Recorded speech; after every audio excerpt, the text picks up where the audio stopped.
하나님 아버지 감사합니다. 우리가 벌써 6주째 이 귀한 평안 아카데미 시간을 맞이합니다. 주택교사를 통해 그동안 배웠던 것들 하나님께서 잊지 않도록 도우시고 하나님의 교회를 만들 수 있는, 하나님이 기뻐하시는 교회로 나아갈 수 있는 그런 귀한 마음들이 될 수 있도록 인도하여 주옵소서. 오늘 저녁도 피곤하지 않도록 지켜주시고 이 강의를 통해 내 마음에 은혜가 있고 깨달음이 있는 귀한 시간 되게 도와주시고 부족한 자 주의 말씀을 전할 때 오직 하나님의 은혜로 전할 수 있도록 역사하여 주시옵소서. 예수님의 이름으로 기도합니다. 아멘. 네, 만나서 반갑고요. 네, 오늘 6째 시간 부탁드리고요. 자, 오늘은 초대교회 신학적인 이야기, 다시 말하면 초대교회 부흥과 함께 일어나는 진리의 수호에 대한 이야기를 여러분과 함께 짧지만 1시간 동안 나누도록 하겠습니다. 오늘 두 가지의 큰 주제를 가지고 말씀을 나누는데요. 하나는 삼위일체 논쟁, 다시 말하면 초대교회를 혼란하게 했던 이단에 대한 논쟁과 더불어서 초대교회가 영적으로 부흥했던 원인인 스토온 운동에 대해서 여러분에게 말씀을 나누고 오늘 또 1시간 동안 귀한 시간을 갖고자 합니다. 먼저 우리가 첫 번째로 초대교회의 신학적 논쟁과 진리의 수호에 대한 이야기를 통해서 이단에 대한 이야기를 좀 나누고자 하는데요.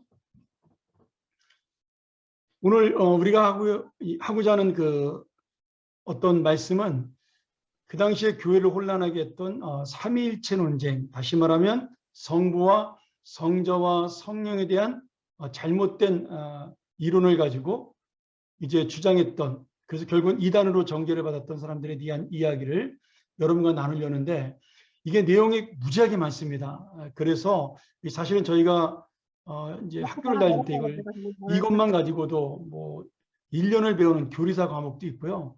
그리고 또 초대교회에서 과목을 들어도 이것만 가지고도 한 달 이상을 저희가 강의를 들을 수 있는 그런 내용들이 들어 있습니다.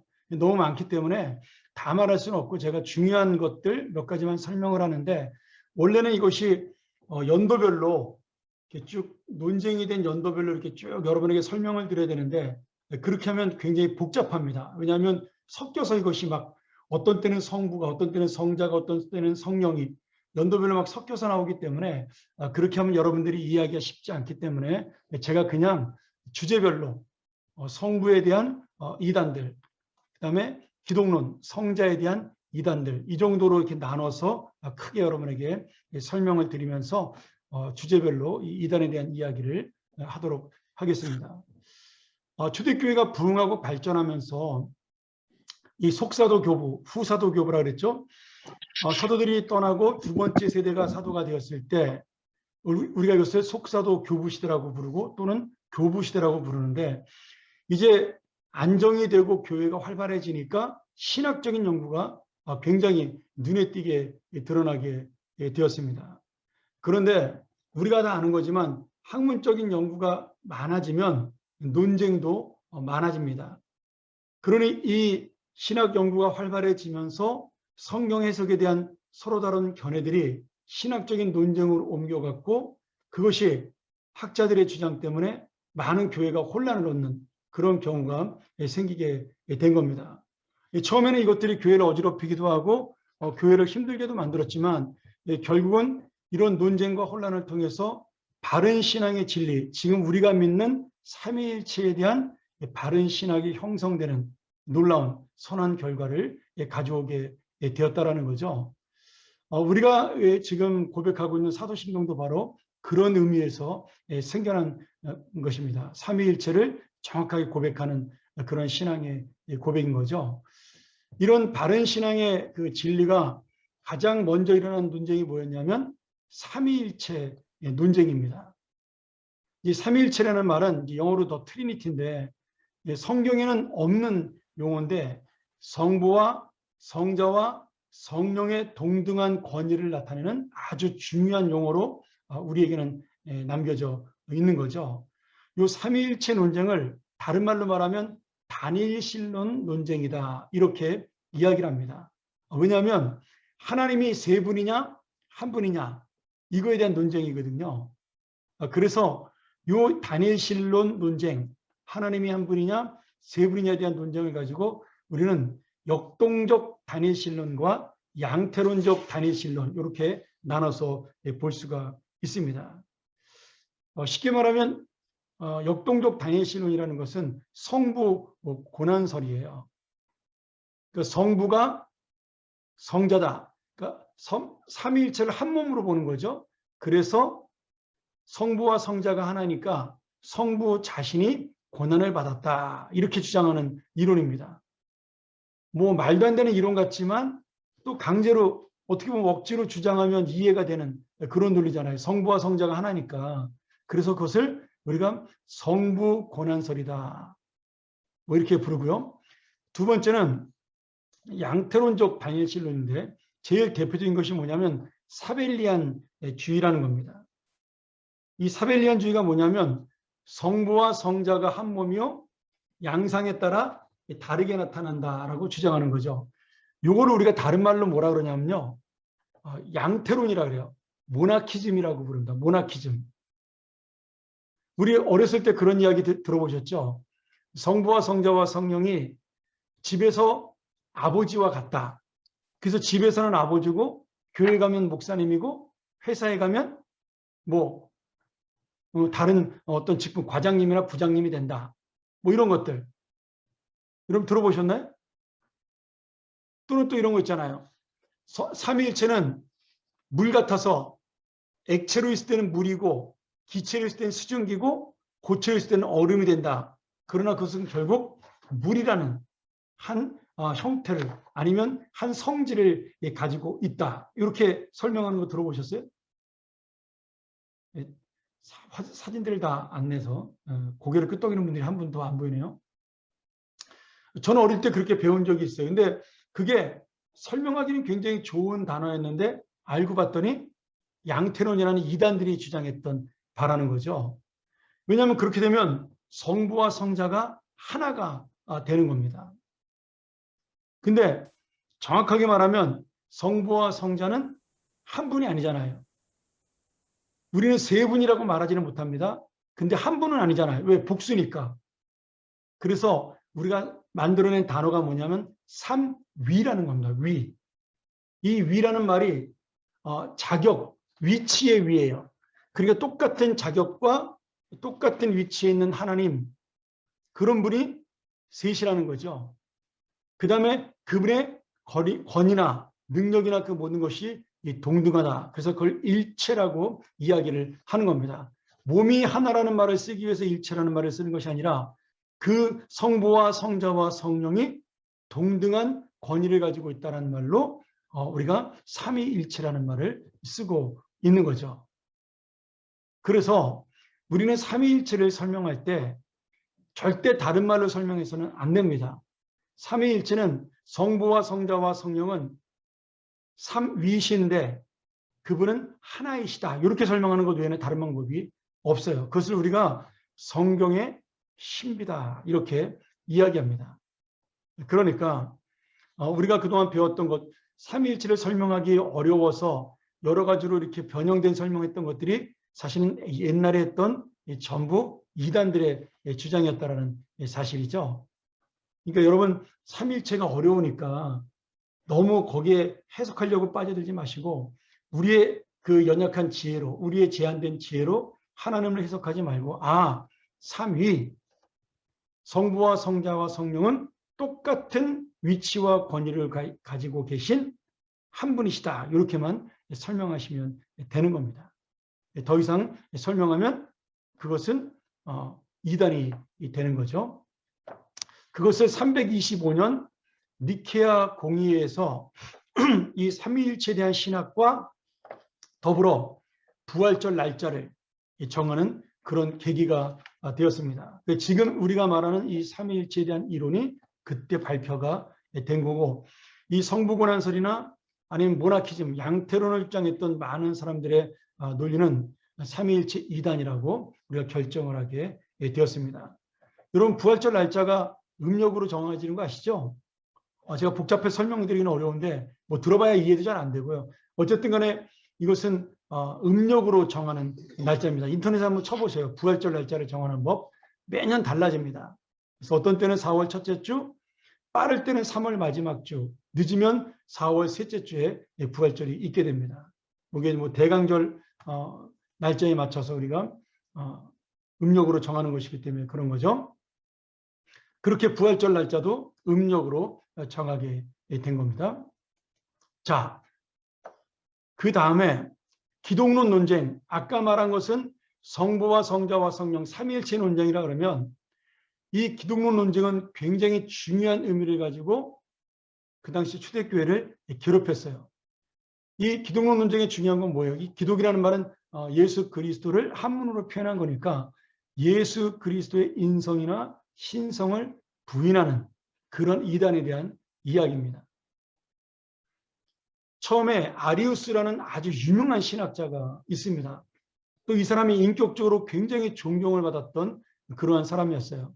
그래서 이분이 어떤 주장을 했냐면 예수 그리스도는 하나님의 피조물이다. 그래서 하나님의 본질과 동등하지 않다. 하나님이 창조해서 이 땅에 내려보내신 것이다. 이런 주장을 했습니다. 그러니까 예수님이 하나님보다 열등한 존재가 된 거죠. 근데 이것이 채택이 될 뻔했어요.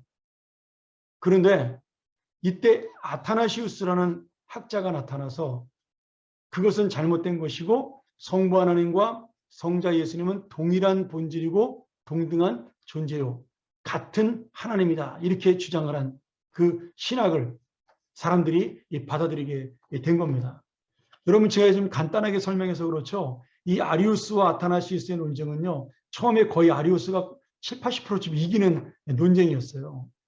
많은 사람들이 아리우스가 높은 위치에 있었던 신학자고 존경받는 신학자였기 때문에 그 사람들을 따라가려고 했습니다.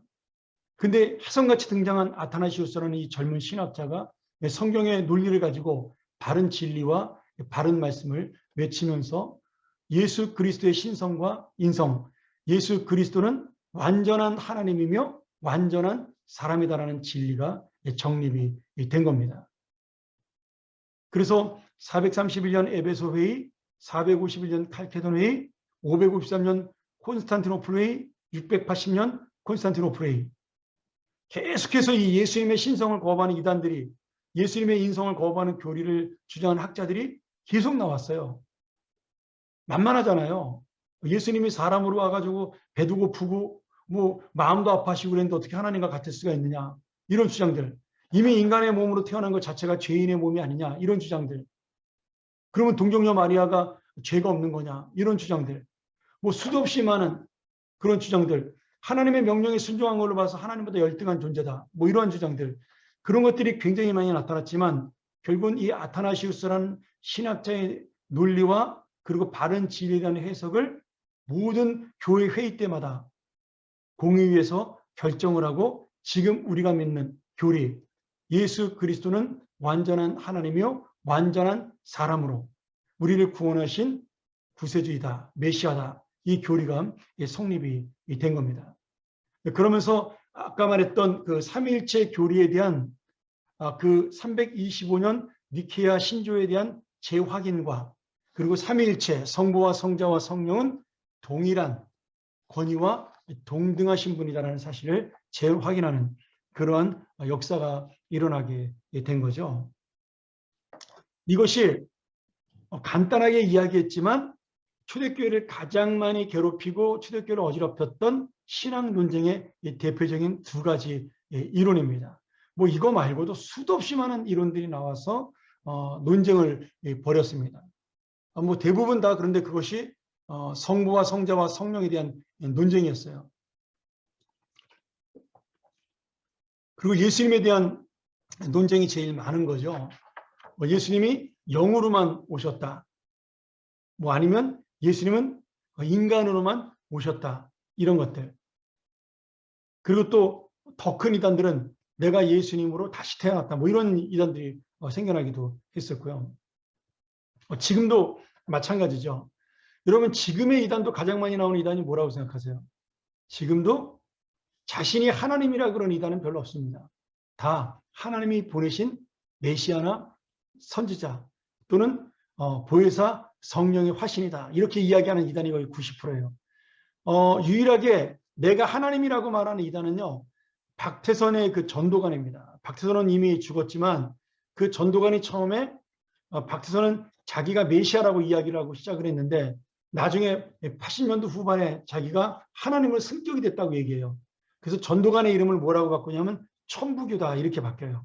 그 이제 우리가 길이 가다가 지금은 다 이제 많이 이제 약화가 됐는데 그 건물들에 천부교라고 붙어 있으면 그건 전부 다 옛날 전도관이라고 보시면 됩니다. 이제 가장 유명한 그 천부교가 어딨냐면 그 을지로에서 그 장충동에서 엠버서드 호텔을 이렇게 쭉 넘어오는 길에 대한간호사협회라는 빌딩이 있고 그 바로 옆에 굉장히 오래된 그 천부교라는 건물이 조그맣게 하나 있습니다. 이제 예전에는 굉장히 컸던 건물인데 약화가 된 거죠. 저도 몰랐는데 제가 부목사 할 때 거기 자주 지나다녔으니까 그때 이름 바뀐 거를 알았어요. 전도관에서 천부교로. 이런 하나님이라고 말하는 이단은 거의 없고 뭐 이만희도 마찬가지잖아요. 자기가 재림주라고 이야기를 보통 하지 않습니까? 그리고 하나님의 증인이었던 안상홍, 지금은 죽고 그 부인인 한학자가 그 교리를 따라서 자기가 메시아 노릇을 하고 있지만 그 하나님의 증인이라고 말하는 지금 하나님의 교회죠. 곳곳마다 하나님의 교회가 있더라고요. 제가 어제도 어느 병원에 갔다가 뒤에 보니까 하나님의 교회라고 간판이 여기 서대문에도 하나 있던데 그것들이 전부 다 자기들이 말하는 재림주라고 말하는 예수님이 인간으로 오셨기 때문에 만만한 거예요. 한 번도 예수님이 인간으로 올 수 있다. 그래서 하나님이 인간으로 내려오는 경우는 없으니까 그런 식으로 기독론 논쟁이 예전에도 있었고 지금도 계속해서 이단들이 가장 많은 그 어떤 잘못된 그 교리를 가지고 아니면 잘못된 신학을 가지고 도전하는 것이 바로 이 기독론, 예수 그리스도의 인성이나 신성을 부인하거나 아니면 자신이 바로 그 재림주라고 이야기하는 그런 이단들입니다. 자, 그러면 뭐 여러 가지 이런 이단들 뭐 여러분 다 알 필요 없고요. 중요한 건 뭐냐면 그러면 이 신학적 논쟁의 영향으로 초대교회에 어떤 영향을 끼쳤나 이런 문제죠. 자, 첫 번째는 여러 공예를 거치면서 기독교에 대한 그리고 삼위일체에 대한 신앙의 확고한 교리와 진리가 정립이 되었습니다. 그전에는 막연하게 알았던 하나님 그리고 조금 이론으로 하나님에 대해서 좀 알았다면 성령이나 이런 부분에 대해서는 잘 몰랐던 것이 이제 이런 여러 가지 회의를 거치면서 신학자들 간에 정립이 된 거예요. 그러면서 지금 우리가 믿는 삼위일체 교리가 형성이 된 것입니다. 그러면서 두 번째로 지금 우리가 고백하는 사도신경, 전능하사 천지를 만드신 그 신앙 고백이 완성이 된 거죠. 우리가 이 신앙 고백 사도신경을 보면서 제가 이거 강의하면서 지금 중간에 코로나 때문에 끊겼는데 첫째 시간에 그런 이야기 한 기억이 나네요.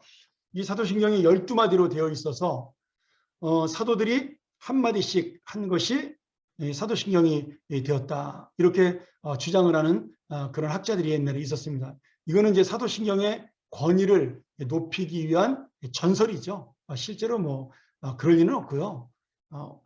그냥 오랫동안 전해졌던 그러한 내용들이 합쳐져서 어느 순간에 사도신경의 신앙 고백이 AD 500년경에 완성이 되었다. 그렇게 이야기를 합니다.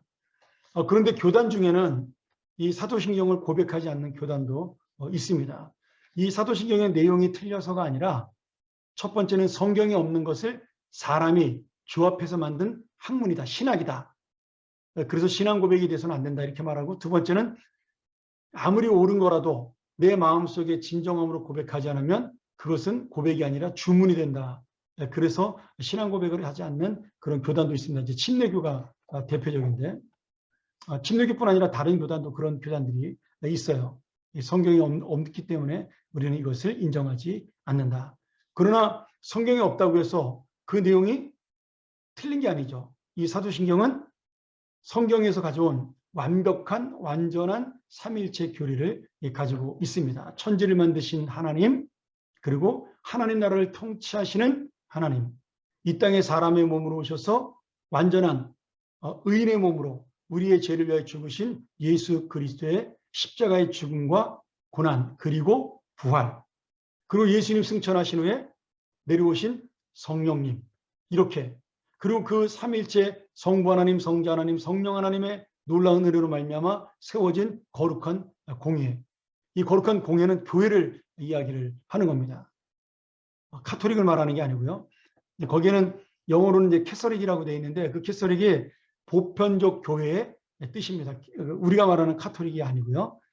그런 하나님의 은혜로 세워진 교회고, 그 다음에 우리가 예수 그리스도의 재림을 통하여 나중에 하나님 나라 영원의 생명을 얻게 된다는 고백이 이 사도신경 속에 들어가 있으니까, 하나님과 예수님과 성령님, 그리고 우리의 신앙에 대한 완전한 결과가 나와 있는 것이 이 사도신경이다, 이렇게 볼 수가 있습니다. 여러분, 사도신경 외울 때 그냥 막 외우지 마시고 한 구절 한 구절을 읽을 때마다 그 뜻을 잘 음미하면서 읽으면 굉장히 은혜가 됩니다. 제가 이거 얼마나 많이 외웠겠어요. 목사니까 정말 수도 없이 외웠겠죠. 그런데 제가 예배를 인도할 때는 제가 반드시 사도신경을 읽습니다. 외우는 게 아니고 저는 읽어요. 찬송가 앞에를, 맨 앞을 보고 한 절 한 절씩 그 순표를 봐가면서 읽습니다. 뭐 실수하지 않으려고 그런 의미도 있지만, 또 하나는 정말 이것이 주문이나 그냥 낭송이 아니라 내 고백이 되기를 원하는 마음이 있기 때문에 제가 다 외우지만 외우지 않고 보면서 하나씩 하나씩 읽어나가는 겁니다. 여러분도 눈 뜨고 우리 방송실에서 올려주는 그 사도신경의 구절 하나하나를 같이 보면서 마음속에 담으면서 외우고도 또 읽어도 저는 큰 은혜가 된다고 생각을 합니다. 여러분, 다음 주부터 이 사도신경 외울 때 이 말씀 기억하시면서 좀 뜻깊게 외우는 그런 마음들이 생겨났으면 좋겠습니다. 세 번째로, 이 이단 때문에, 신학적 논쟁 때문에 생겨난 영향이 뭐냐면, 그 성경의 진리를 변증하는 신학 연구가 발전하게 됩니다. 우리 지난 시간에 배웠지 않습니까? 이제 그 이단의 변증에 대한 책들이 많이 나오게 된 것처럼 신학자들이 이단이나 비진리에 대항하는 연구들이 활발해지기 시작을 한 거예요. 그리고 이 신학 연구가 결국은 그 토마스 아퀴나스를 통해서 신학대전이라는 놀라운 신학으로 완성이 되는 거죠. 그리고 성 어거스틴을 통해서 우리 지금 개신교의 신학의 어떤 기초가 이루어지게 된 겁니다. 사실 우리 양대 신학을, 가톨릭의 신학은 토마스 아퀴나스의 신학을 중심으로 내려왔다고 보면, 우리 개신교의 신학은 어거스틴, 칼빈을 중심으로, 특별히 장로교는 그렇죠, 이렇게 내려온 신학이라고 보면 돼요.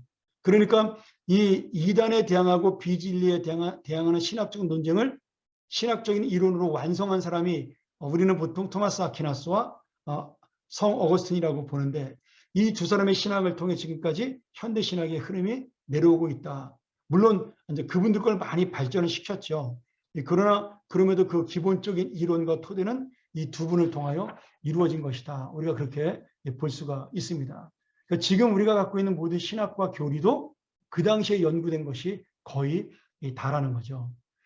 또 하나는, 이제 이게 중요한데, 교회 정치가 위기를 겪게 됐어요. 이것 때문에 교회가 분열되기도 하고, 또 교권을 가진 사람의 잘못된 이론들이 막 교회 안으로 들어오기도 했습니다. 속된 말로 힘센 놈이 왕이 돼가지고 성경을 막 어지럽히는 그런 일이 있었어요. 그러나 결국 아다나시우스의 그 놀라운 그 신학적인 진리를 통해서 교회가 민주적으로 모든 것을 결정하는 공의회가 발달하게 되었고요. 거기에서 많은 학자들의 토론과 논쟁을 통해서, 그리고 기도를 통해서 우리가 말하는 지금의 신학과 성경과, 다음 주에 보이겠지만 성경 66권이 결정되는 그런 민주적인 과정들이 확립되는 계기가 되었습니다. 무조건 이단이라고 욕하고 죽이고 불태우는 것이 아니라, 이제 나중에 중세시대 가면 또 그런 일이 발생하긴 하지만, 초기에 이 교회사에서는 이런 토론을 통해서 정말 진리가 정립되는 그런 일들이 일어나게 된 것이죠. 자, 우리 다음으로 넘어갈까요? 자, 궁극적으로 신학의 정립이 되긴 했지만, 이 신학적인 논쟁이 단순히 성경의 진리가 아니라 정치적인 문제와 지도자의 문제, 아까 말한 대로 아리우스 같은 사람이 위대한 신학자인 동시에 위대한 그 교회 리더였어요. 그러니까 그 사람의 정치적인 어떤 파워 때문에 성경의 진리가 아니라 그 사람의 주장으로 갈 뻔한 일이 일어난 거죠. 또 서로 간에 극단적인 주장을 해서 지나친 신앙의 열심과 행위로 내 것이 옳다고 생각하면 거기에 목숨을 거는 사람들 때문에 이제 그 잘못된 신앙의 길로 가는 사람들이 또 그것이 신비해 보이기도 하고 어떤 면에서 열심히 있는 순수한 모습이 있지 않습니까? 이제 그런 일들이 생겨나서 잘못된 길로 빠지는 사람들이 생겨나기도 된 겁니다. 현대로 말한다면 저는 가장 이 극단적인 열심을 내는 위험한 단체가 저는 인터콥이라고 봐요. 죄송합니다. 혹시 인터콥하고 같이 협력해서 선교하시는 분들이 있으면 오해하지 말고 들으세요. 인터콥이 굉장히 위험합니다. 왜냐하면 그들은 예수 그리스도의 재림을 자기들의 힘으로 앞당길 수 있다고 믿는 신앙을 가지고 있어요. 그 영적 도회라는 그 왕의 행진인가요? 뭐 그런 책을 통해 보면요. 그들은 백투서 예루살렘 뭐 이런 논리를 가지고 예루살렘에 복음이 들어가면 예수님이 오신다. 그러니 예루살렘만 전도하면 된다라는 극단적인 주장을 하거든요. 그래서 선교지에 가서 많은 문제를 일으킵니다. 그리고 뭐 남의 불상을 막 그 절에 들어가서 깨트리는 행위. 지난번에 우리 신문에 많이 났지 않습니까? 대만에 있는 어떤 절에 가가지고 거기서 찬송가 부르고 보험성가 부르고 통성기도 하다가 욕 먹고 어떤 그 절에 들어가서 그 불상을 불태우고 그런 행위들이 다 그 인터컵 출신들이 일으키는 일이거든요. 그 신앙의 열심과 행위가 우리는 열심히 하고 있는데 왜 우리를 비난하냐? 그 열심이 하나님의 영광을 가리기 때문입니다. 근데 그 열심을 보고 또 그 감동하는 사람들이 있어요. 그 열심만 보고. 저 사람들이 옳으니까 저렇게 열심히 하는 거 아니냐. 목숨 거는 일이 올바른 거니까 그렇게 따라가는 거 아니냐. 이렇게 착각을 하는 거예요. 여러분 그렇지 않습니다. 정치, 엉터리 정치가도요. 목숨 걸고 따라갑니다. 여러분 그렇지 않나요? 보수가 옳다, 진보가 옳다, 목숨 걸고 따라가는 사람들이 얼마나 많아요. 그 사람들이 옳습니까? 옳지 않죠. 무슨 이론이 옳고 사상이 옳고 정치가 옳아요. 하나도 옳지 않아요. 그것을 어떤 그 정치적인 사상을 가지고 있던 바르게 운영하는 사람이 옳은 겁니다. 근데 열심히 따라간다고 해서 열심히 한다고 해서 그것이 옳은 거는 아니라는 거예요. 그거는 초대교회나 지금이나 똑같다라는 거예요. 우리가 교회 사역도 마찬가지입니다. 내가 열심히 하는 거 굉장히 중요하지만 그 열심이 나만 옳다라는 생각이 갖게 되면 그때부터 그것은 교회의 문제와 분열을 일으키게 됩니다. 자신을 따라오지 않는 사람, 자신과 같이 움직이지 않는 사람을 비난하는 그런 길로 가기 때문이죠. 그러니 여러분 우리가 성경의 그 진리를 지키는 열심도 중요하지만 또한 성령의 섭리, 다시 말하면 하나님께서 우리에게 왜 이 진리의 말씀을 주셨을까? 결국 영혼을 구원하기 위해서잖아요. 하나님의 사람들을 살리기 위한 것이다. 내 감정과 내 만족, 내 기쁨, 내 충족을 채우기 위해서 하나님이 성경의 진리를 열심히 지키려고 그러는 것이 아니라 하나님의 영혼 한 사람을 살리기 위해서 우리는 이 진리를 지키는 겁니다. 그러니 오늘 이 초대교회 신학적 논쟁을 보면서 이까지 논쟁해도 그만 안 해도 그만인 거예요. 일반 사람들요 99%는 알지도 못하는 논쟁입니다. 그렇지 않습니까? 여러분들이 제가 지금 얘기한 신학적인 논리에 대해서 뭐 얼마나 이해하고 오늘 지나면 몇 가지나 기억하겠어요.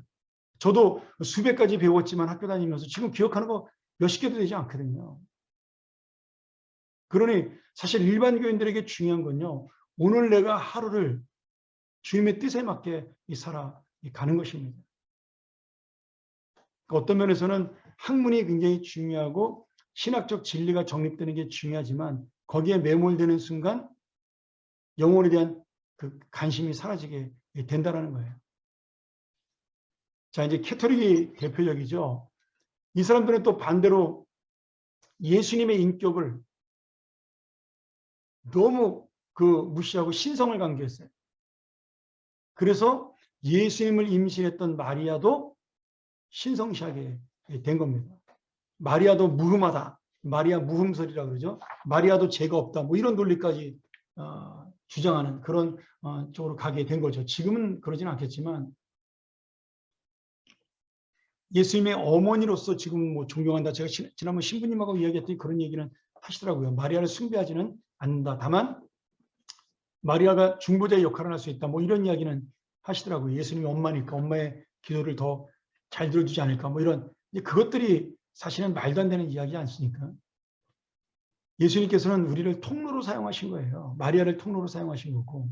그러나 이 땅에 있을 동안은 육신의 어머니에게 최선을 다하신 거고 우리도 마찬가지죠. 우리도 지금 은혜의 통로로 사용하는 것뿐입니다. 내가 더 일을 많이 하기 때문에 하나님 나를 더 사랑한다? 그거는 우리의 오해고 착각이라는 겁니다. 다만 우리는 감사함으로 하나님의 일을 할 뿐인 거죠. 자, 그러면 초대교회에서 일어나는 신학적 논쟁은 지금도 발생하는 이단과의 전쟁일 수도 있는 거죠. 그게 첫 번째로 중요합니다. 뭐 지금 가장 유명한 우리 그 신천지 이만희가 죽고 나면 어떻게 될지 모르겠어요. 그 다음에 이만희에 이어서 두 번째로 지금 우리를 어지럽히고 있는 하나님의 교회 안상홍 증인회가 바뀌어서 하나님의 증인회가 됐죠. 이런 것들이 우리가 바른 진리, 바른 교리를 가지고 그들에게 넘어가지 말아야 한다라는 거고요. 그 다음에 또 하나 이 교회 안에 문제가 있어요. 신학적 논쟁을 교묘하게 이용해서 자신들이 교회의 권력을 장악하려는 사람들이 있습니다. 그리고 내가 싫어하는 사람을 해치기 위해서 그런 신학적인 논쟁으로 몰아가서 정치적인 다툼으로 나갈 수도 있는 거예요. 이제 대표적인 것이 뭐냐면 WCC 가입하는 문제로 인해서 우리 합동과 통합이 분열한 사건이죠. 우리 지난주에 잠깐 얘기했지만 그것이 WCC가 진보적인 신학이기 때문에 거기에 가입하면 안 된다라고 주장하는 것도 있었지만 그 한편에는 누가 더 이 교권을 장악하느냐 거기에 대한 싸움도 같이 포함되어 있었습니다.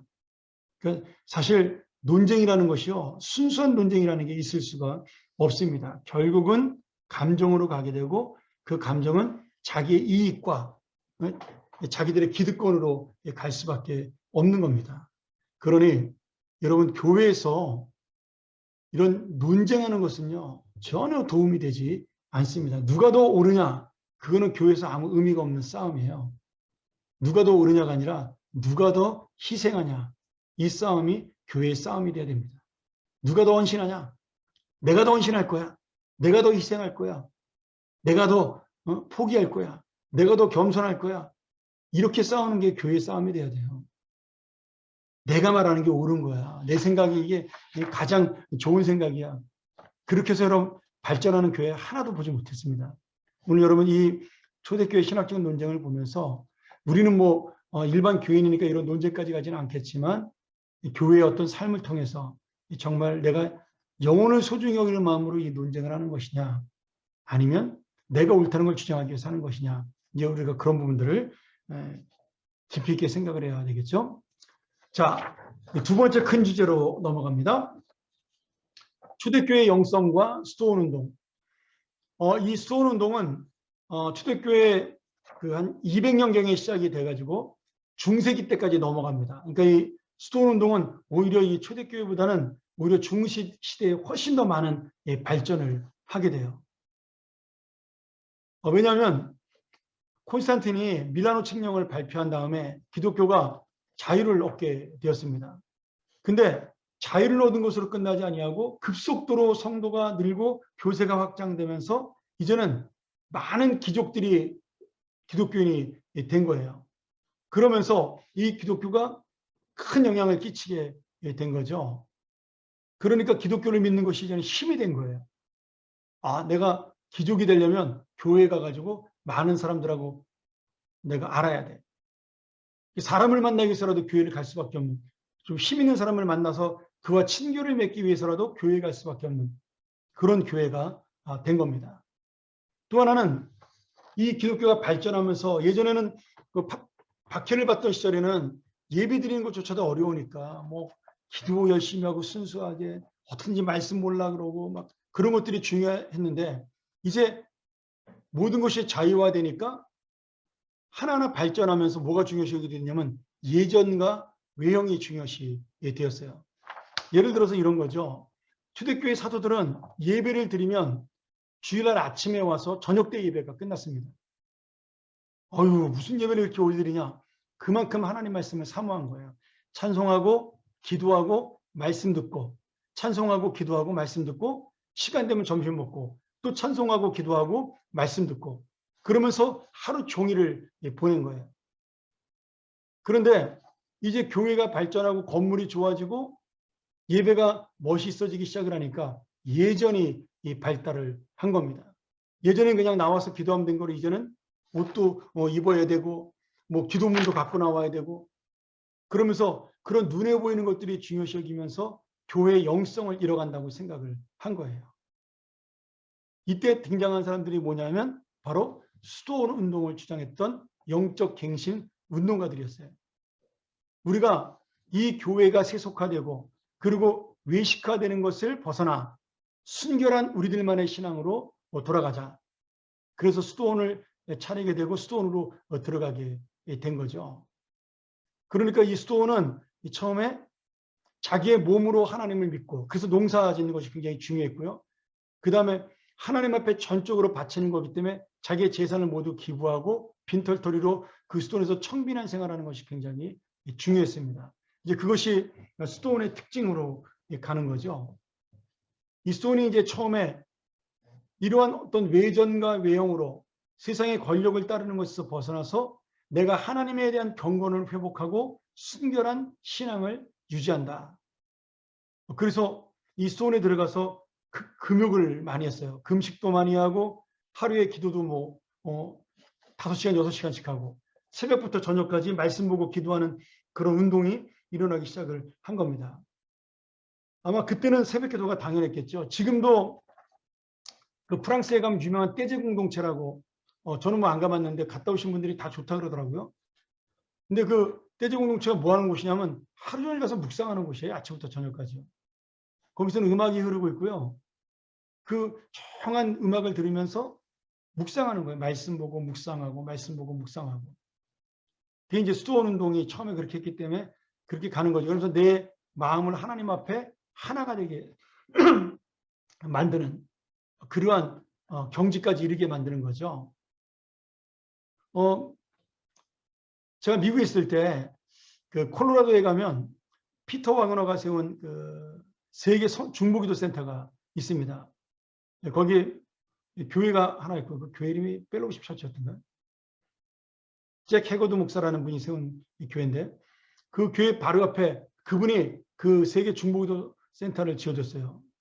월드 프레이어 센터라고. 근데 거기에 바로 이 비슷한 기도 장소가 있습니다. 그 안에 들어가서 기도하면 확실히 영적으로 달라요. 느낌이 있어요. 그 영적인 어떤 그 하나님 앞에 내가 가까이 있다는 느낌이 있더라고요. 거기도 호텔처럼 이렇게 시설을 해놔가지고 먹고 자면서 그렇게 하는 그런 중보기도 센터가 있거든요. 이제 그런 것들이 바로 이 다 수도원 운동에서 나온 영향들이라고 볼 수가 있는 거죠. 여러분 이런 면에서는 이게 중요한 부분이 있습니다. 꼭 그렇게 우리가 금욕으로 날마다 살 수는 없지만 저는 우리 교회가 이제 중보기도 하는 것이 활성화가 되면 지금 1층에 중보기도실도 만들어 놨으니까 본당에 여러분들 이런 시간을 갖는 게 굉장히 중요한 것 같아요. 내가 하나님 앞에 집중해서 기도하고 말씀 보고 그래서 그 시간만큼은 모든 것을 끊고 주님 앞에 집중하는 그런 시간을 갖는 것이 굉장히 중요하지 않나 그런 생각이 듭니다.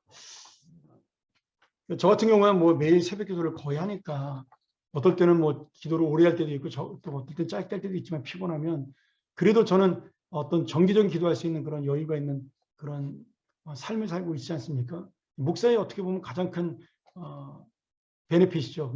하나님이 주시는 유익입니다. 그런데 여러분들은 그렇게 하기가 힘들기 때문에 일부러 일주일에 한 번이라도 시간을 내는 것이 굉장히 중요합니다. 특별히 우리 중직자 후보들, 제가 이런 얘기한다고 좀 부담을 가지셔야 돼요. 우리가 일주일에 한 번 금요기도에 안 나오면서 내가 중직이다? 저는 그건 말이 안 된다고 봅니다.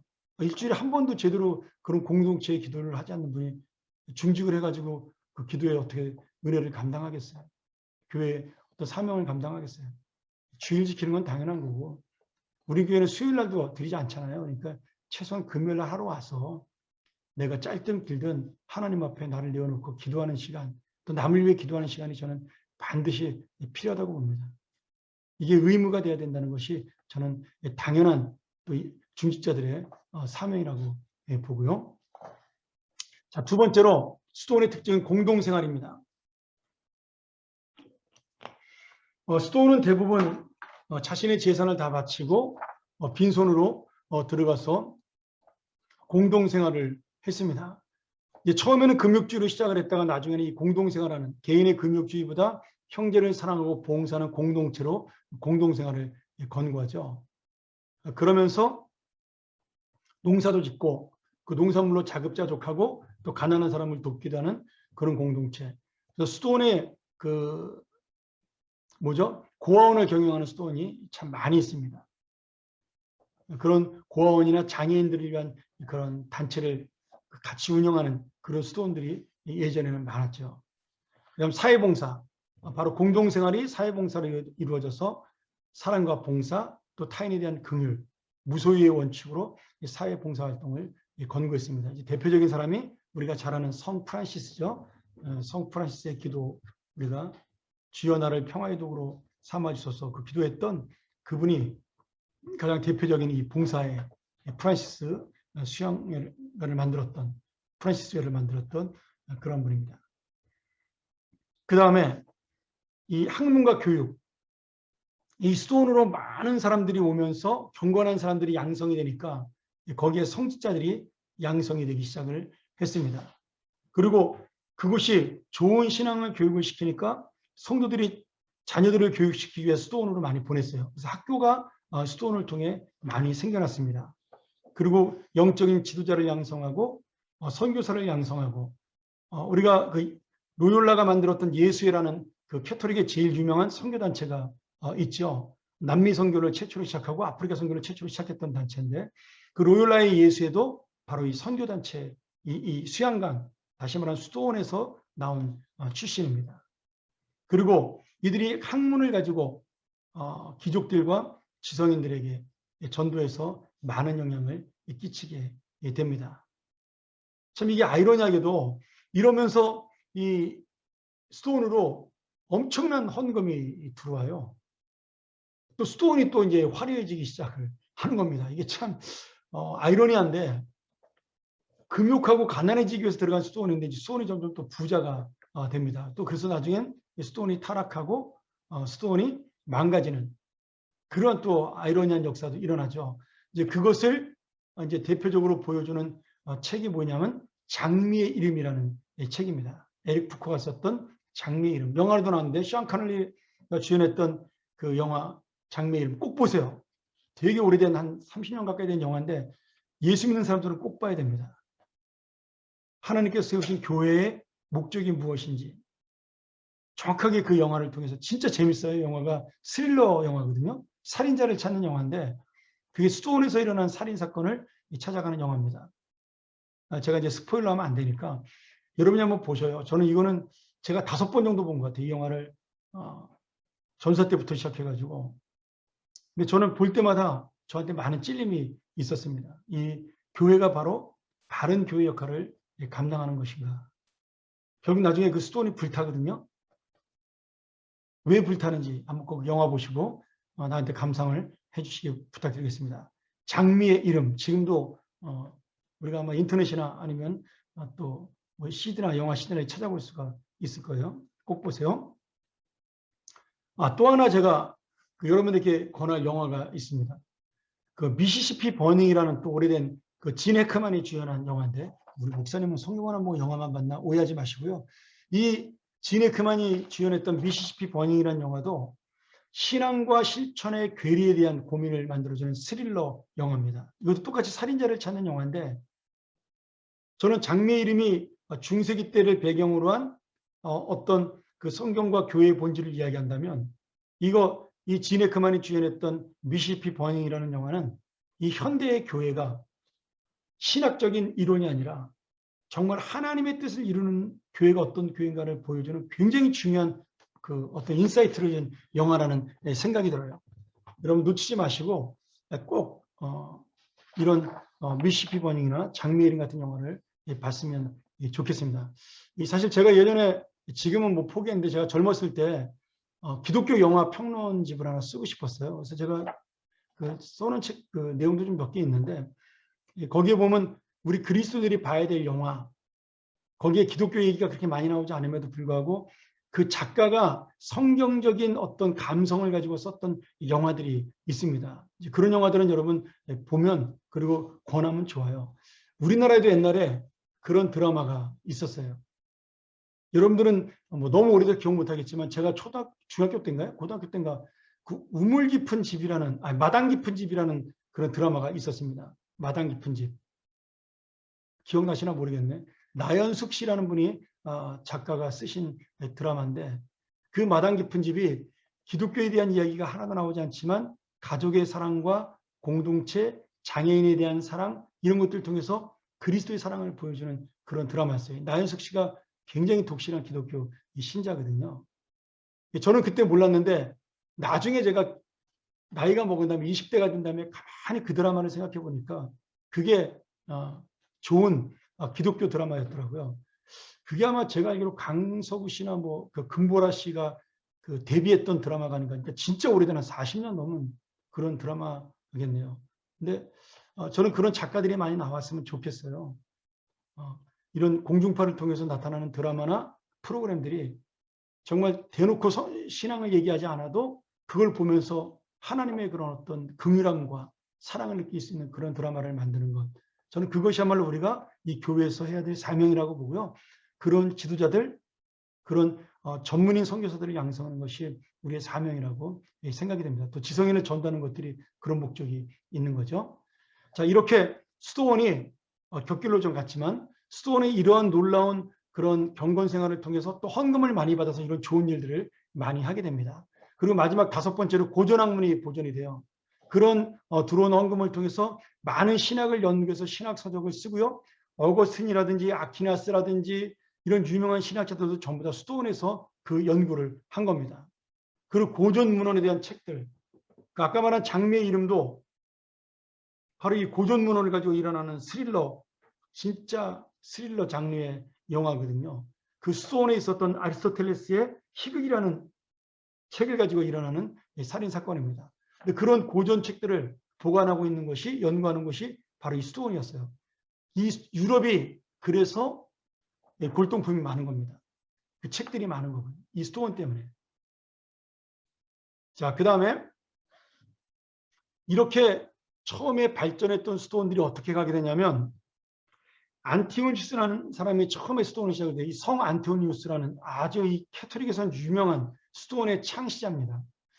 이 사람이 수도원을 시작을 해서, 이 사람은 개인적으로 기도하고 금욕 생활은 개인적인 수도 생활에 집중을 했던 사람이에요.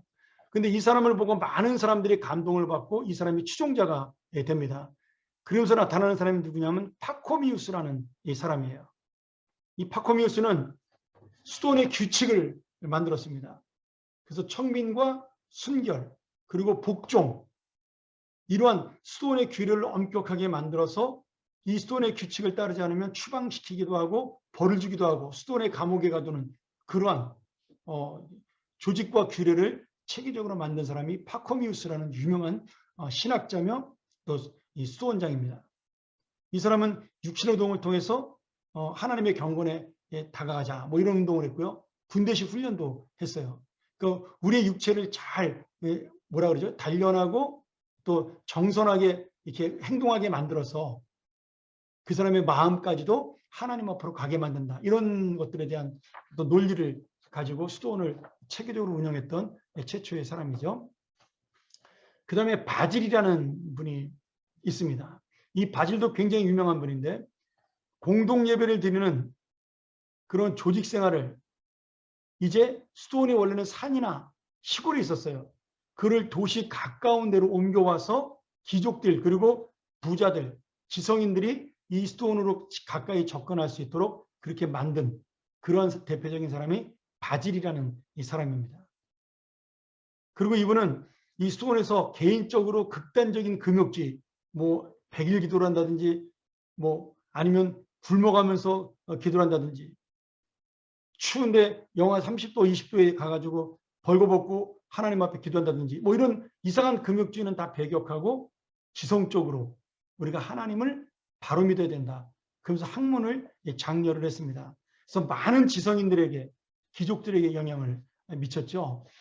이 바질의 영향을 받은 스톤이 샌프란시스코에 가면 카멜 수양관이라고 있습니다. 카멜 수양관, 그 샌프란시스코에. 저도 뭐 지나가다가 이렇게 보기만 했었는데, 그 안에 들어가면 볼만한 게 많이 있습니다. 뭐 이렇게 정말 스톤이에요. 그냥 경건하고 검소하고 뭐 이런 스톤인데, 이 스톤들이 바로 도시에 있어서 일반 사람들이 접근하기 쉬운 그런 스톤으로 만든 사람이 바로 바질이라는 이 사람입니다. 그 다음에 아타나시우스라는 사람이 있었는데요. 이분은 안토니우스, 이 스톤 운동을 처음 일으켰던 안토니우스의 후계자예요. 이 사람은 안토니우스를 존경해서 안토니우스의 일대기를 집필하고, 이 로마의 소동 운동을 로마에 그치는 것이 아니라 전 유럽으로 전달하는, 확장시키는 역할을 감당하게 됐습니다. 뭐 그 외에도 많은 사람이 있지만 이 대표적으로 네 사람이 이 스톤의 개인적인 수생활에서 공동생활에서 이제는 지성인과 또 많은 대중들에게 접근하는 도시의 스톤으로 이렇게 만들었던 그런 대표적인 사람들이고, 스톤의 발달 과정을 보여주는 그러한 사람들입니다. 자, 그 다음에 제롬이라는 사람이 있는데요. 이 제롬은 스톤으로도 유명하지만 베들레헴의 스톤을 세웠어요. 그래서 유명해진 이 사람인데요. 이 사람의 가장 중요한 것은 제롬역이라는 라틴 벌게이트 성경을 번역을 합니다. 우리는 잘 모르는 성경인데, 이 라틴 벌게이트는요, 카톨릭에서는 거의 전설과도 같은 성경입니다. 왜냐하면 이 라틴 벌게이트는 라틴어로 된 성경인데, 이 라틴 벌게이트가 번역된 다음부터 모든 사제들과 모든 예배의 성경은 이 라틴 벌게이트로 통일이 돼버렸어요. 그 정도로 번역을 잘한 아주 정선된 문장으로 기가 막히게 번역했다라고 일컬어지는 성경 번역이에요. 문제는 카톨릭에서 이 라틴 벌게이트만 성경으로 인정을 했다라는 거죠. 그래서 다른 나라 언어로 번역되는 것을 막았습니다. 그래서 예전의 사제들은 라틴어를 알아야지만 사제를 할 수가 있었어요. 물론 나중에 중세기 때는 돈으로 사제가 된 사람들은 라틴어를 몰라서 이 라틴어 발음만 읽었던 그런 웃지 못할 일도 많이 있었죠. 우리가 옛날에 그 영어 처음 배울 때 그런 거 하잖아요. 이렇게 this is a book, 그런 걸 밑에다 한글로 this is a book 이렇게 써놓고 외운 것처럼, 라틴 벌게이트 라틴어를 읽을 줄 모르는 그 독일의 사제들이나 아니면 프랑스의 사제들이 그런 식으로 해가지고 성경을 읽었던 웃지 못할 일도 있습니다. 그래서 이 라틴 벌게이트 성경 때문에 사실은 종교개혁이 일어나게 되는 원인이 된 거죠. 이 사제들이 타락하는 동기를 제공한 것도 이 라틴 벌게이트입니다. 그러나 이 제롬의 라틴 벌게이트는 지금도 가장 학문적으로 가치 있는 성경 번역책이다.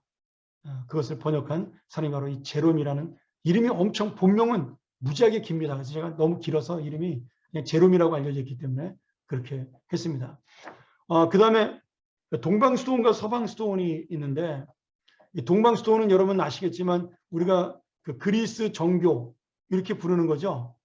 콘스탄티노플을 중심으로 한 터키와 러시아, 동유럽으로 퍼져나간 그 캐토릭, 동방 정교라고 그러죠. 우리는 동방 정교회. 거기서 발달한 것이 동방 스톤입니다. 개인과 집단을 혼합하고 서방보다 매우 엄격하고 고독한 은둔 생활을 한 그러한 스톤이었어요. 그래서 가장 유명한 이제 스톤이 대바실로고 동방 스톤, 콘스탄티노플이 있었던 그 스톤이죠. 그 다음에 서방 스톤은 로마 제국을 중심으로 해서 서유럽 쪽으로 발달한 스톤입니다. 지금도 이 스톤은 굉장히 많이 발달해 있는 거죠. 영혼과 함께 육체의 실적인 노동훈련을 통해, 기도훈련을 통해, 그리고 경건훈련을 통해 세계 복음화의 도구가 되기를 원해가지고 공동체 생활을 했던 그런 스톤입니다. 우리나라에도 많이 들어와 있죠. 성 베네딕트 스톤, 그 다음에 켈트 스톤, 도미니크 스톤, 뭐 지금도 많이 들어봤죠.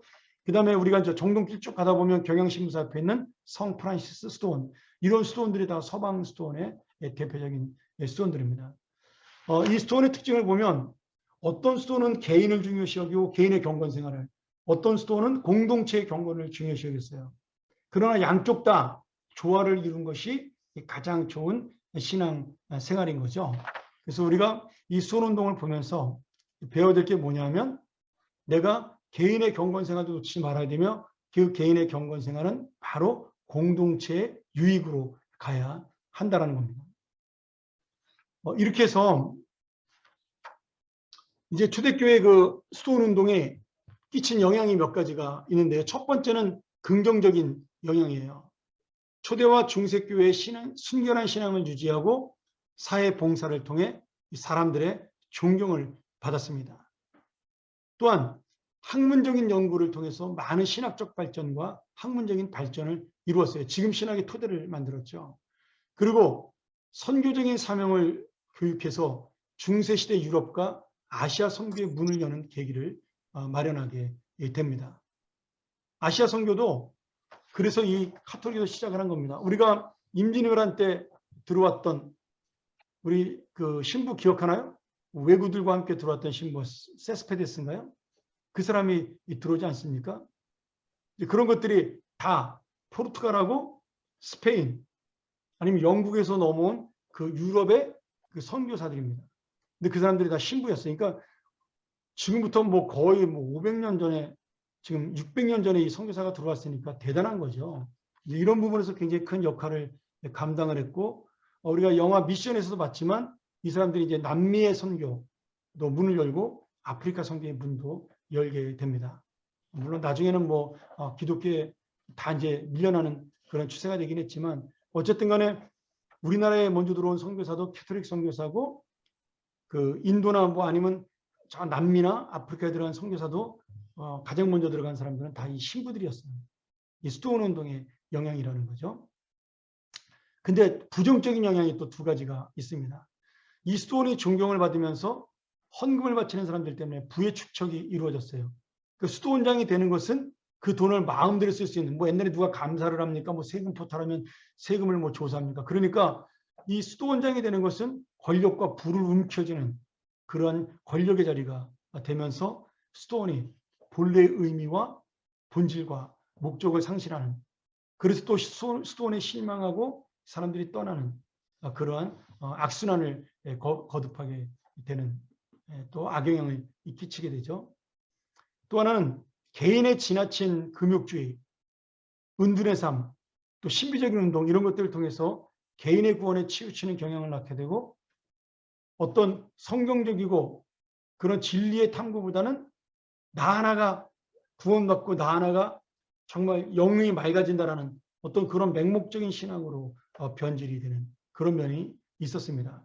지금도 우리가 충분히 이렇게 될 수가 있는 거죠. 여러분, 금식을 많이 하면 사실은 영이 맑아지는 건 사실이에요.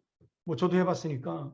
그런데 그것이 내가 영이 맑아짐으로 인해서 더 하나님하고 깊은 관계를 갖는데, 하나님하고 깊은 관계를 갖는 목적이 그 기쁨만 누리는 것이 아니라 그 마음을 가지고 예수 그리스도의 제자가 되어 십자가를 지는 삶을 세상에 나와 사는 것이 우리의 목적이 되어야 되는 겁니다. 그런데 스톤 운동에 빠지게 되니까 어떻게 돼요? 그것만 하는 거예요.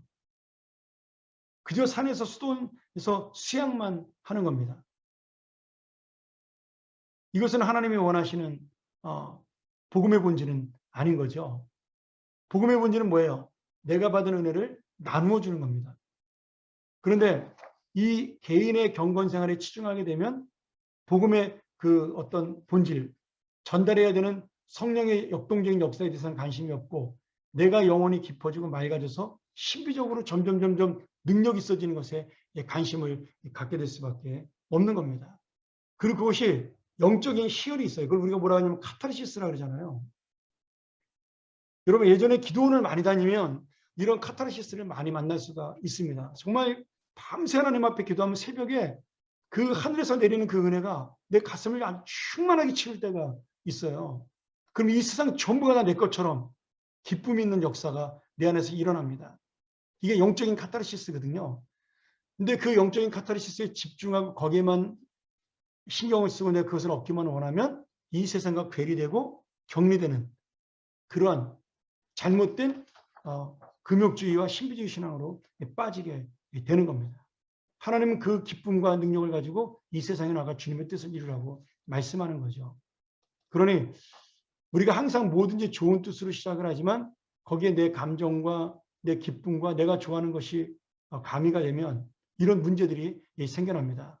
그러니 아까도 제가 이야기했지만 개인의 경건과 공동체 유익이 같이 가는 신앙, 저는 그것이 바로 수도원 운동이 우리에게 주는 교훈이라고 믿습니다. 오늘 여러분, 수도원 운동을 통해서 주님을 따르는 진정한 경건의 삶은 무엇인가? 진정한 경건의 삶은 무엇이에요? 개인의 신앙과 공동체 유익이 하나가 되는 나의 헌신과 희생을 통하여 하나님의 공동체가 세워지는 것. 그것이 결국 수도원 운동의 최종 목적이에요.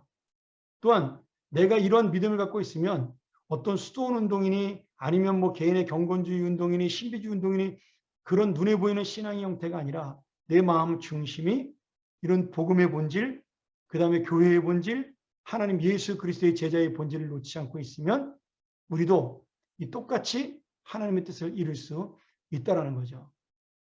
오늘 그것이 수도원 운동을 통해서 우리에게 주는 하나님의 은혜라고 저는 믿습니다. 이런 면에서 우리가 수도원 운동이나 아까 말한 신학적 논쟁이나 같은 긍정적인 영향과 같은 부정적인 영향을 같이 갖고 있어요. 결국 뭐예요?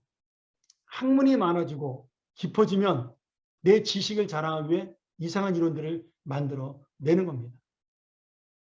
내 개인 영성이 깊어지고 신비한 체험을 많이 하게 되면 그것이 다른 사람보다 우월해지는 그런 잘못된 신앙의 사고를 갖게 돼요. 저는 다른 면이 아니라고 봐요. 학문적인 이론으로 치중하나 아니면 너무나 신비적이고 개인적인 신앙으로 치중하나 똑같은 단점을 갖고 있다고 믿습니다. 그러니 중요한 건 뭐예요? 하나님이 그 나에게 학문의 지식, 그 놀라운 은혜를 주신 이유가 무엇인가? 또는 나에게 이 경건에 놀라운 기쁨을 주신 이유가 무엇인가? 결국 예수 그리스도처럼 나를 희생하고 헌신함으로 공동체 유익을 세우는 거예요.